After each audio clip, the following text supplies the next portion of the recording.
In the deepest parts of the ocean, there is a place where light does not exist. No sunrise, no sunset, just endless, crushing darkness. A world so extreme, it was once believed to be completely lifeless. But that belief was wrong.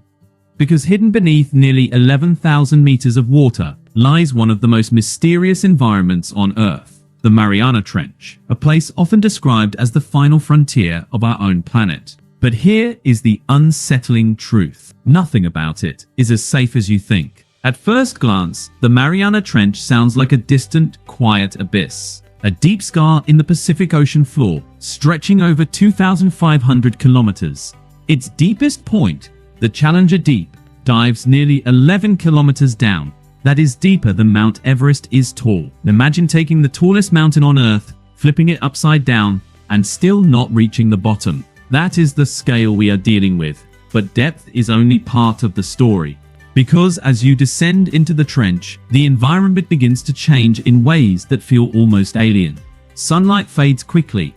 By 200 meters, it is already dim. By 1,000 meters, it is gone. And below that, you enter what scientists call the midnight zone, a place where darkness is permanent. But darkness is not the most dangerous thing here. The real threat is pressure. At the bottom of the Mariana Trench, the pressure is over 1,000 times greater than at sea level.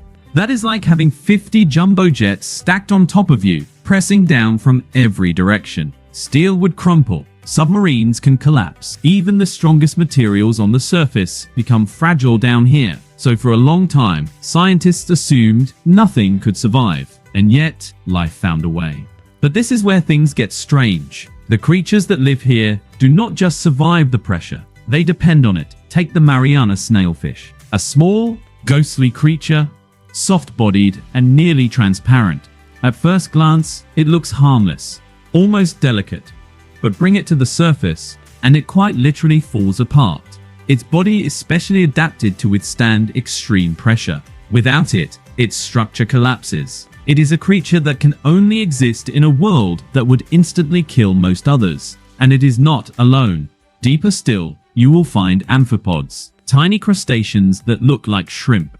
But in the trench, they grow to unusual sizes. Some are nearly the length of a human hand. This phenomenon is known as deep-sea gigantism, and it is one of the ocean's strangest patterns. In extreme environments, some species become larger than their shallow water relatives. Why? Scientists believe it is linked to metabolism and survival. In the deep ocean, food is scarce. Growing larger may help these creatures store energy and travel longer distances in search of it. But that raises a disturbing question. If food is so rare, what are they eating? To understand that, we need to look at how life works down here. Because in the Mariana Trench, there is no sunlight, which means no photosynthesis. And without photosynthesis, the entire foundation of most ecosystems disappears. So instead, life relies on something called marine snow, tiny particles of organic material drifting down from the surface. Dead plankton, waste, fragments of decaying organisms. It is like a constant snowfall of nutrients falling through the darkness. But here is the problem. By the time it reaches the trench, there is very little left, which means every scrap of food is fought over. And sometimes, nature takes a darker turn, because in this environment, opportunism is everything. Creatures do not wait for meals. They take them. Dead whales, for example, occasionally sink to the ocean floor. When they do, they become what scientists call a whale fall, a massive sudden feast. In the trench, this is like a buffet appearing out of nowhere, and the response is immediate. Swarming amphipods, strange worms, unidentified scavengers, all converging in a feeding frenzy that can strip a carcass to bone in days. But that is not even the weirdest part, because sometimes the food is not dead. There is growing evidence that some trench creatures are active predators, ambush hunters lurking in the darkness, waiting. One example is the deep-sea cusk eel, a long eel-like fish adapted to life near the trench floor. Unlike the snailfish, it has a more muscular body, built for movement, built for hunting. But how do you hunt in total darkness? The answer is both simple and terrifying. Many deep-sea creatures rely on bioluminescence, the ability to produce light, but not like a flashlight, more like a flicker, a pulse, a signal in the dark. Some use it to attract prey, others use it to confuse predators, and some use it as bait. Imagine drifting in complete darkness and suddenly seeing a small, glowing light. It looks like food. You move closer, and in an instant, you become the meal. This would be like following the glow of a street lamp, only to realize too late it is attached to something waiting to eat you. But light is only one tool. Because in the Mariana Trench, sound travels differently. Movement creates vibrations, tiny shifts in water pressure, and many creatures are highly sensitive to these changes. They do not need to see you, they can feel you. Every movement, every heartbeat, every mistake. And that is what makes this environment so dangerous. You are never truly hidden. But the danger does not stop with predators, because the trench itself is unstable. It sits along a subduction zone, where one tectonic plate slides beneath another. This process is violent. It creates earthquakes, underwater landslides, sudden shifts in the seafloor. Entire sections of the trench can collapse without warning, and when they do, they send massive plumes of sediment into the water, clouding everything, burying anything in their path. It is like an avalanche in total darkness, and yet life persists. Not just surviving, but adapting in ways that challenge everything we thought we knew. Some organisms have enzymes that function under extreme pressure. Others have cell membranes that remain stable, even when compressed beyond normal limits. It is biology, rewritten for an entirely different world. But the real reason this matters is far more surprising. Because what we are finding in the Mariana Trench is beginning to change how we think about life itself. Scientists have discovered microbes thriving in conditions once thought impossible. Organisms that do not rely on sunlight, that can survive extreme pressure and chemical environments that would be toxic to most life forms. And this has led to a profound realization. If life can exist here, in one of the most hostile places on Earth, then where else could it exist? But before we look beyond our planet, there is something we need to confront, because the Mariana Trench is not as untouched as we once believed. And what scientists have found down there is deeply unsettling. Because even here, in the deepest, darkest place on Earth, we have left a mark, and not a small one, a permanent one. In recent deep-sea expeditions, scientists sent robotic landers down into the Mariana Trench. Machines designed to withstand crushing pressure, cameras rolling, sensors scanning, collecting samples from a world few humans will ever see. What they expected to find was a pristine environment, untouched, isolated, protected by its own extreme conditions. But this is where things get strange, because when the footage came back, it told a very different story. Plastic. Not just a piece here and there, but fragments, fibers, microplastics, embedded in the sediment, floating in the water, even inside the bodies of trench-dwelling creatures. Let that sink in. A place deeper than Mount Everest is tall, has been reached by human pollution. And that is not even the worst part. Because plastic is not just waste. It is a carrier, a vehicle for toxic chemicals, substances that bind to its surface and travel across the ocean. When deep-sea creatures consume microplastics, they are not just eating debris. They are ingesting a cocktail of pollutants, PCBs, heavy metals, persistent organic toxins, chemicals that interfere with biology at the cellular level. And in the Mariana Trench, these substances have nowhere to go. They sink, they accumulate, they concentrate. To understand why this is so dangerous, we need to look at how food chains work down here. Remember marine snow? That slow drift of organic matter from the surface? Now imagine it mixed with microscopic plastic particles, every tiny fragment becoming part of the ecosystem. Small organisms eat it, then larger ones eat them, and step by step, those toxins move upward. This process is called bioaccumulation, and in extreme environments like the trench, it can become amplified.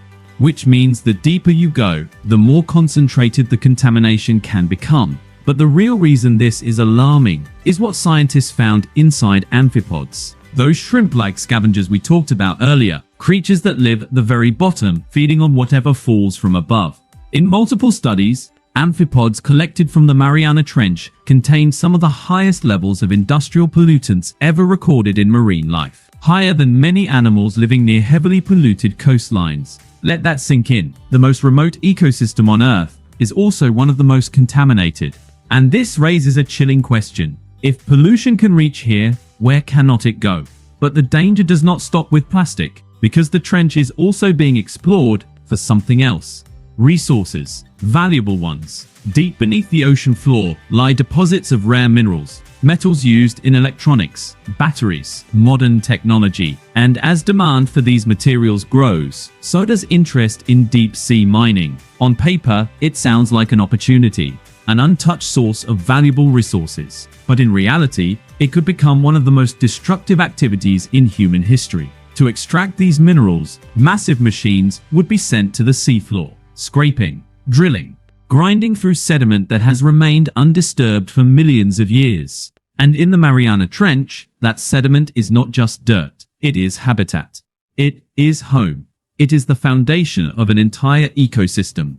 Imagine a bulldozer driving through a city at night. No warning, no lights, no escape. That is what deep-sea mining could look like for trench organisms. But this is where things get even more concerning, because unlike surface ecosystems, recovery here is incredibly slow. In shallow waters, disturbances can heal over years or decades. But in the deep ocean, time moves differently.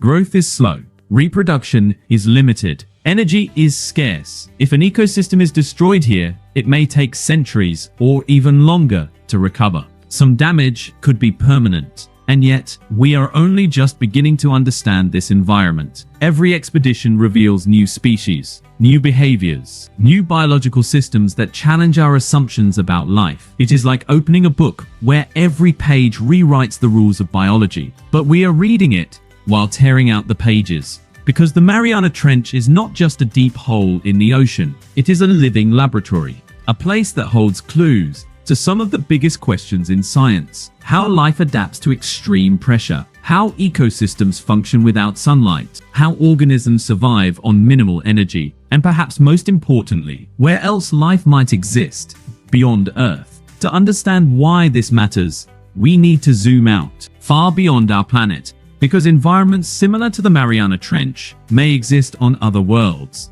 Take Jupiter's moon Europa, or Saturn's moon Enceladus. Both are believed to have vast oceans, hidden beneath thick layers of ice, dark, cold, high-pressure environments. Sound familiar? If life can thrive in the crushing depths of our own ocean, then it is possible, just possible, that it could exist in those distant oceans as well. Creatures we have never seen. Ecosystems unlike anything on Earth, all hidden beneath layers of ice, waiting to be discovered. But here is the paradox. We are searching for life on other planets, while barely understanding the life in our own deepest ocean. And the Mariana Trench is a reminder of that, a place that feels alien, yet is right here on Earth. A world of extremes, of bizarre creatures, of fragile ecosystems, hanging on in the most unlikely conditions, but also a world that is no longer beyond our reach. Because the truth is, there are no more untouched places, not anymore, not even here. The trench may be deep, it may be dark, it may be one of the most extreme environments on the planet, but it is not isolated. It is connected to everything we do on the surface. Every piece of plastic, every chemical, every decision. Eventually, it all sinks. And so the Mariana Trench becomes something more than just a geological feature.